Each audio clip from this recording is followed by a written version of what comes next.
Ladies and gentlemen, the distinguished author, Mr. Aldous Huxley. Brave New World is a study of the future as it may be unless we are extremely careful. It depicts a society in which man has replaced nature by science, morality by drugs, individuality by total conformity. It is a hideous prospect, yet we seem determined to follow this path of self-destruction. But Brave New World need not be our future. The choice, after all, is always in our own hands.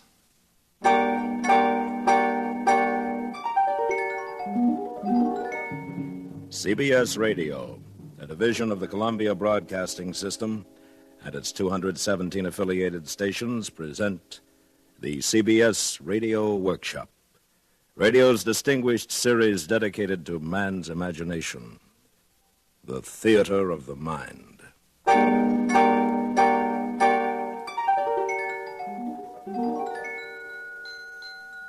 Tonight, part 2 of 2 half-hour programs devoted to one of the world's most shocking and famous novels, Aldous Huxley's terrifying forecast of the future, Brave New World.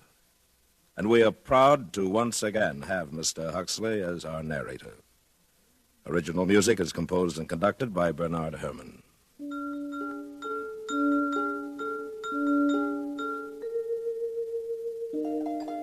This is Aldous Huxley. In the garden outside the London Hatchery and Conditioning Centre, it was playtime. Naked in the warm June sunshine, 600 or 700 little boys and girls were running with shrill yells over the lawns, or playing games, or squatting silently in 2s and 3s among the flowering shrubs. And strolling across the smooth turf came the director of hatcheries and conditioning, followed eagerly by a group of new students. And here we have playtime for our little tots. Notice the games, all carefully constructed to use as many mechanical devices as possible. In olden times, children used to play simple games using only a ball and a bat. Oh, madness. Nothing was added to increase consumption. Then came our Ford. He taught us the principle of mass production in the assembly line many centuries ago and changed all that. Good morning, Director. Sir, what an unexpected pleasure. Boys, this is the resident controller for Western Europe. This is his Ford ship, Mustafa Mond. Boys? Good morning, sir. Good morning, sir. I was just showing the students the children, sir. Lovely children. Busy as bees at their unrestricted play. Controller, if you have the time, I wonder if you might tell the students something about the bad old days. I might. Where are you taking them? To the Hatchery and Conditioning Center to see the manufacturing of the babies. Very well, I'll walk along with you. Yes, in the old days, children lived in a place called home. A rabbit hole with suffocating intimacies. Maniacally, the mother... please don't be shocked at that word. The mother brooded over her children. Her children. Our Ford, or our Freud, as for some inscrutable reason he chose to call himself whenever he spoke of psychological matters, our Freud was the first to reveal the appalling dangers of family life. Unpleasant as they may seem, students, these are facts. People used to be viviparous, gave birth to their children. What were the consequences?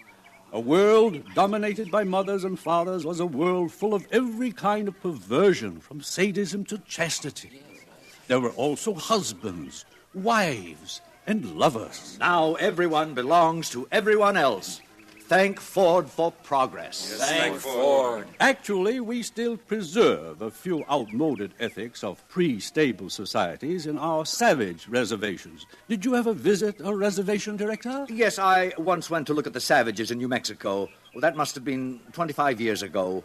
Mother's, father's marriage. Oh, very repulsive. Yes. Well, here we are.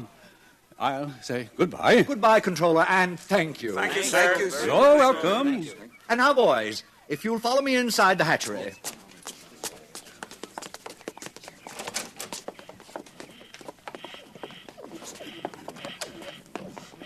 And here we are, a hive of activity. Alpha's superintending, Beta's doing the skilled work, Gamma's in green, busy at routine jobs, and Delta's in khaki, incapable of doing anything except sweeping the floor. Every member of society perfectly content to belong to his predestined caste. except for a few criminal exceptions. Which reminds me, one of those criminal exceptions is meeting us here at 11. An Alpha Plus, no less. Mr. Bernard Marx. What has he done, sir? What has he done? He refuses to participate in mechanical sports. He is lax. Here he comes now. Good morning, Director. Mr. Marx. You and Lenina Crown returned from the Savage Reservation last night, I understand. Yes, sir. We visited some of the places you told me about last week, Director. In fact, we Silence!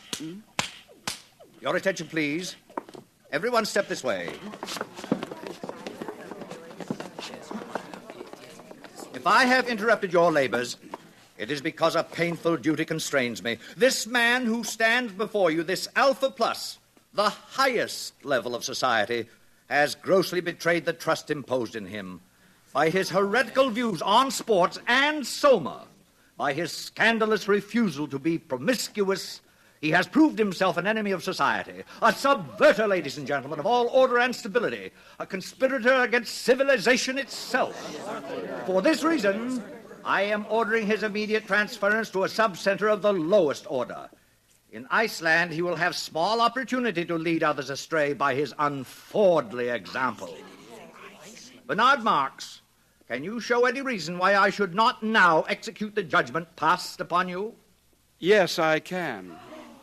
What did you say? You told me you visited the Savage Reservation 25 years ago, Director, with a young Beta Minus, I believe. You told me she was lost during a storm and that you returned without her. I thought perhaps you'd like to see her again. Linda? Thomas! Thomas! Oh, Thomas, it's me. Don't you remember? You're Linda. Oh, I knew I'd recognize you, Thomas. You look just the same. No one ages here. Thomas, look at me. I'm Linda. Remember? Hug me. Hold me. What is the meaning of this? Who is this hag? Thomas. Oh, Thomas, it's Linda. Linda, you're Beta Minus. John, look, it's him. It's your father. Father! What's the meaning of this disgusting joke? Who is this savage and this dreadful woman? Take them away! It isn't a joke. It's absolutely true. I'm his mother, and you're the father. Father, it's me, John. I'm your son.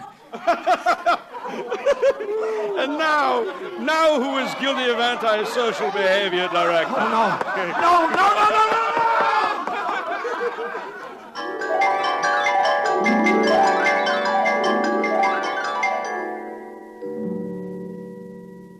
A father as director of hatcheries. It was out of the question. The controller asked for his resignation, and all upper caste London was wild to see the savage and his mother. Bernard Marx became a hero, and even Lenina Crown had her share of reflected glory. Good morning, Lenina. Oh, good morning, Fanny. Well, you certainly seem pleased with yourself. Yes, I am pleased. Bernard called up half an hour ago. He has to go to a party at the controller's, and he asked me if I'd take the savage to the Feelies this evening. Oh, lucky girl. What's he like, Lenina? I've heard he's terribly good-looking. Oh, he is, but so very odd. In what way? Well, the day Bernard and I left the reservation, the savage came into my room. I'd taken a soma, so I didn't notice him until suddenly I awakened, and there he was bending over me. What happened? Well, naturally, I assumed something was going to happen, but instead of that, he just ran out of the room. Well, how odd. What a terribly ungentlemanly thing to do.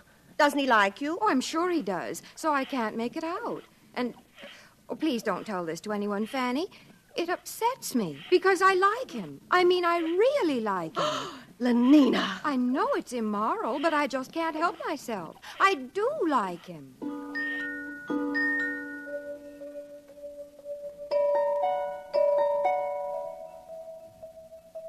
The days passed. Success went fizzily to Bernard's head. His diffidence turned to bumptiousness. His nonconformity was forgotten, and he became completely orthodox.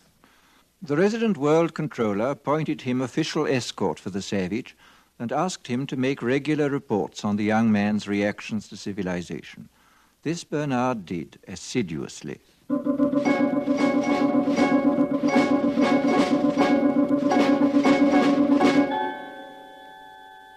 Today I sent the savage to the Feelies with Lenina Crown.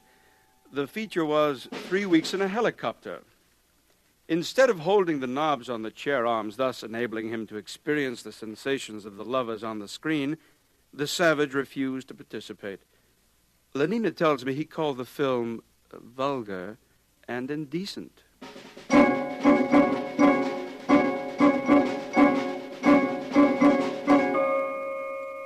The savage refuses to take Soma and seems most distressed because the woman, Linda, his M-O-T-H-E-R,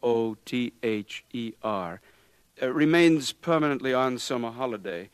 In spite of her senility and the extreme repulsiveness of her appearance, the savage frequently goes to see her and appears much attached to her.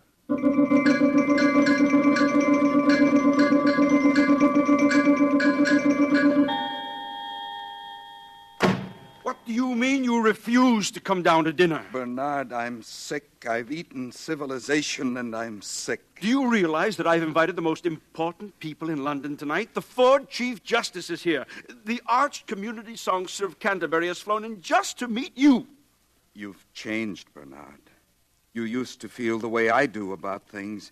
I talked to Helmholtz Watson. He says you've changed, too. I haven't. Listen, if you don't come downstairs for my dinner party, I'll be the laughingstock of London. I'll come. Just let me read this to you first. One day, many years ago, I found this book in my mother's room. One of the Indians had found it in a cave. It must be hundreds of years old.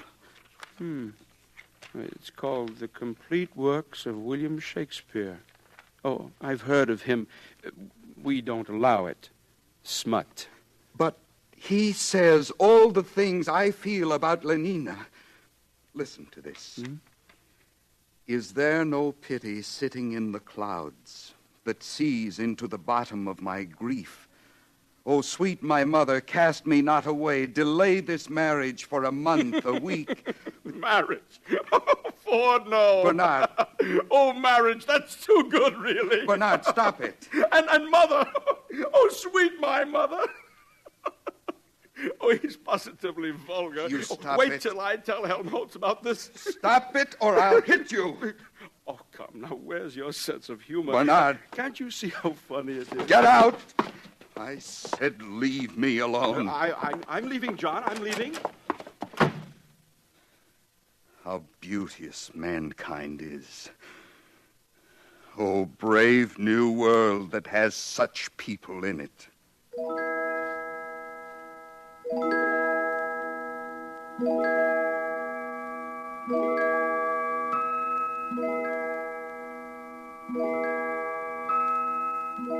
The next morning, a pneumatic young girl, crisply clad in a beta-minus viscose linen suit, stood outside the door of the savage's apartment and somewhat nervously rang the buzzer. What? Lenina. You don't seem very glad to see me, John. Not glad. Oh, if you only knew. May I come in, then? May I kiss your hand, Lenina? My hand? Admired Lenina. Indeed, the top of admiration, worth what's dearest in the world. I wanted to do something first to show I was worthy of you. What are you talking about? Lenina, tell me something. I'll do anything you tell me, anything at all. I'd sweep the floor if you wanted. But we've got vacuum cleaners here. It isn't necessary. No, of course it isn't necessary. But some kinds of baseness are nobly undergone. I'd like to undergo something noble, just to show you how much I love you, Lenina. Do you mean it, John? Yes, but I hadn't meant to say it, not until I... Listen, Lenina, on the reservation, people get married. Get what? For always. They make a promise to live together for always. What a disgusting idea. Answer me this question, John. Do you really like me or don't you? I love you more than anything in the world. Well, then, why on earth didn't you say so? Come here to me, John. Hug me. Oh, but Lenina... Hug me till you drug me, honey. Kiss me till I'm in a coma. Lenina, what are you doing? No, get away from me. Don't come near me. Hug me, honey. You strumpet. A gran is better than a dad. Get out! But don't you want Get me? out of my sight! John! Before I kill you. Oh, he's mad. He's gone mad. O thou weed, who art so lovely fair and smell'st so sweet that the sense aches at thee. Impudent strumpet, impudent strumpet, impudent strumpet. Hello? Yes, this is Mr. Savage. Who's ill? Linda. My mother dying. Yes, I'll come at once.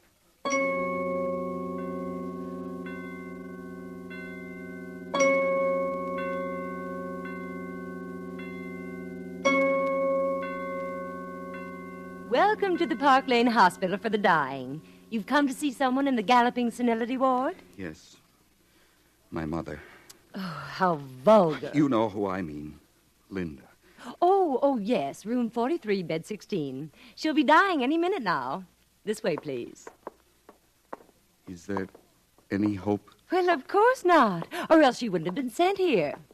Through these doors.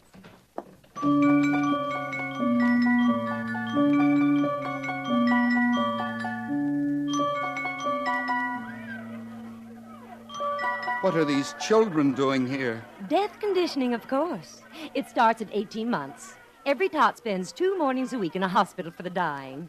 All the best toys are kept here, and they get chocolate ice cream on death days. They learn to take dying as a matter of course. This way. Oh, here we are. Well, I must go. I've got my batch of children coming. Time for their chocolate ice cream.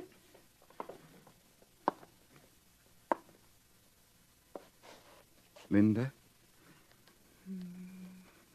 Linda, it's John. Your eyes are open, but you don't know me, do you? It's John, your son. Linda? Linda, don't you know me? Hug me till you drug me, honey. Kiss me till I'm in a coma. Linda. Linda? Oh. Mother. The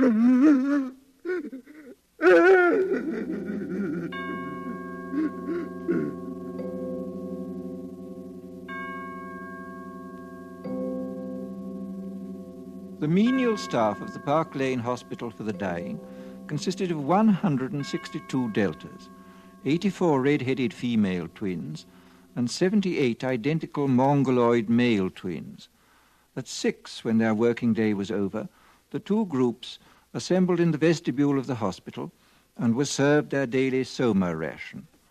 It was into this crowd that the savage walked, so overcome with his grief and his remorse that he did not realize he was shouldering his way into the gathering throng.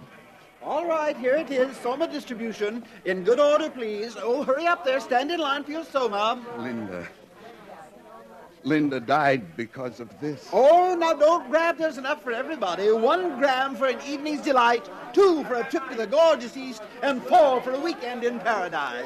How beauteous mankind is. Oh, brave new world that has such people in it. Stop! Stop! Ford is a savage. Listen, I beg you, lend me your ears. Don't take that horrible stuff. It's poison. Mr. Savage, please. The people are waiting. You're slaves, all of you. Don't you want to be men? Don't you want freedom? Freedom? Ford Almighty, call the police. From somewhere behind the milling, angry crowd, Bernard Marx saw the savage. He and his friend Helmholtz Watson had been searching for John. Now they hurried forward. Helmholtz, he's mad. They'll lynch him. Oh, Ford, help us. Ford, help those who help themselves, Bernard. Come on. Where are you going? Come back. It's a fight, a real fight. I've been waiting all my life for this. Man at last. I'll make you free whether you want to be or not. Give me those soma boxes. Sir, Mr. Savage, no. Stop it. Helmholtz, Join me. Yes. Throw the poison pills away. By all means, throw them away. Stop it. Freedom! Be men and be free! Over here, officers, this way. Give them the Throw them silver away. spray. Freedom! Stand up as men. Win your freedom. Summer spray. Win John, your John. freedom. Take them to the resident controller's office. All right. All right, it's all over. We're all happy now. We're so happy we all love each other, don't we? Oh, yes, we all love each other. Line up for your soma.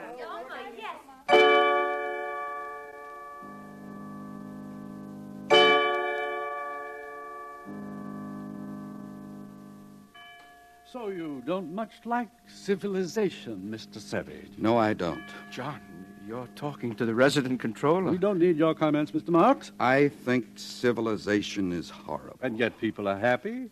They get what they want, and they never want what they can't get. They're well off, they're safe, they're never ill, they're not afraid of death, they're blissfully ignorant of passion and old age, they're plagued with no mother or father, they've got no wives or children to feel strongly about. They're so conditioned that they practically can't help behaving as they ought to behave. And you ask them to chuck this all away for liberty? My good boy. All the same, it seems quite horrible to me. Of course it does. Actual happiness always looks pretty squalid in comparison with the overcompensations for misery. And being contented has none of the glamour of a good fight against misfortune. Happiness is never grand. They call this happiness. Working at an embryo assembly line, manufacturing babies. Science, my boy. Besides, they like it. Well, Mr. Marks, the time has come. You are being sent to an island. To an island? Oh, please, sir. Don't send me to Iceland. I promise I'll do what I should. I'll conform to the rules. One would think he was going to have his throat cut, whereas if he had the smallest sense, he'd understand his punishment is really a reward. He'll be sent to an island where he'll meet the most interesting set of men and women in the world. All the people who weren't satisfied with orthodoxy.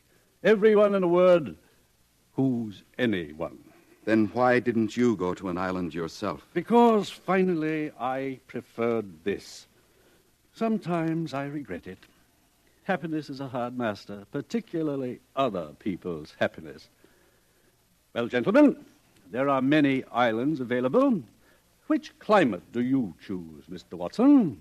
Well, I should like a thoroughly bad climate. I think I'd write better if I had to contend with difficulties. How about the Falkland Islands? That would be fine. Good. You may leave now. You too, Mr. Marks. Goodbye, Helmholtz. Goodbye, Bernard. Goodbye, John. Goodbye, John. One more question. Of course. Where is God in this scheme of yours? It's a subject that has always had a great interest for me. You've never read this, of course, the Holy Bible, New and Old Testaments. I've got quite a few revolting old books like that here. But if you know about God, why don't you tell the people? This book is old. It's about God hundreds of years ago, not God now. But God doesn't change. Men do, though. No, my friend, call it the fault of civilization. God isn't compatible with machinery and scientific medicine and universal happiness. But when you're alone, it's natural to believe in God. When you're quite alone in the night, thinking about death. But people are never alone now. We make them hate solitude, and we arrange their lives so that it's almost impossible for them ever to have it. No solitude, no God. Is that why there's no self-denial here? No God, no reason for it? Of course. Industry and prosperity are only possible when there is no self-denial.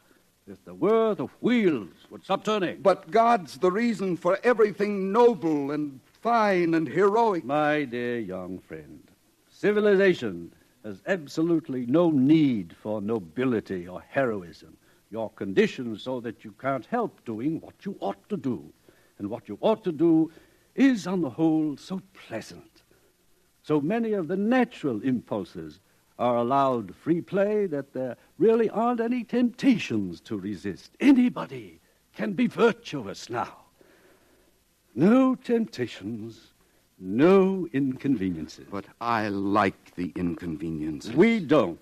We prefer to do things comfortably. But I don't want comfort. I want God. I want poetry. I want real danger. I want freedom. I want goodness. I want sin. In fact, you're claiming the right to be unhappy. All right. I'm claiming the right to be unhappy. Not to mention the right to grow old and ugly and impotent. The right to have cancer. The right to have too little to eat.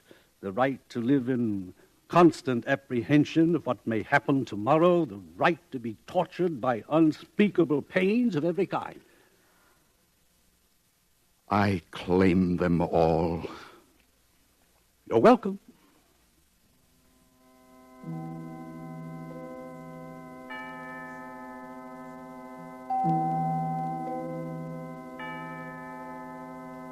Bernard and Helmholtz left for their islands, but the savage was not allowed to go with them.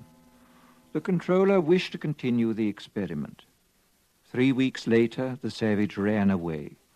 After some days of wandering, he took refuge in an abandoned lighthouse. But his desire for solitude was not to be fulfilled. His hiding place was discovered. There were articles in the papers. Sightseers came by the thousands. One Sunday, Lenina Crown came for a picnic with 3 of her latest boyfriends. The day after her visit, 2 young reporters came to call, hoping for an exclusive interview. The door of the lighthouse was ajar. They pushed it open and walked into a shuttered twilight. Through an archway on the further side of the room, they could see the bottom of the staircase that led up to the higher floors. Just under the crown of the arch dangled a pair of feet. They called. No one answered. They saw him. At last the savage had found solitude. He was alone, quite alone.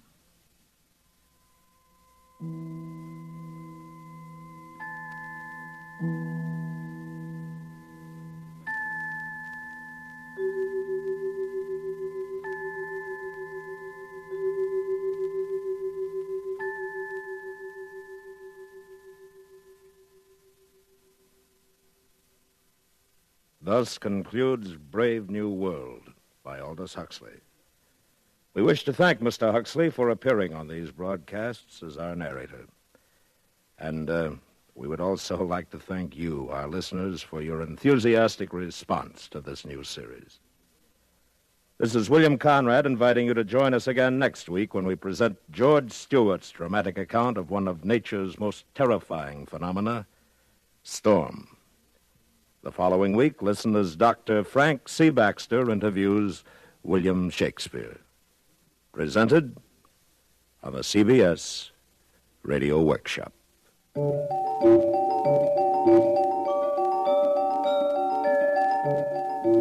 CBS Radio Workshop is produced and directed by William Frug. Brave New World was adapted for radio by Mr. Frug. Featured in the cast were Joseph Kearns, Herb Butterfield, Bill Idelson, Gloria Henry, Charlotte Lawrence, Parley Bear, Dora Singleton, Jack Crucian, Vic Perrin, and Lorene Tuttle. Original music composed and conducted by Bernard Herrmann.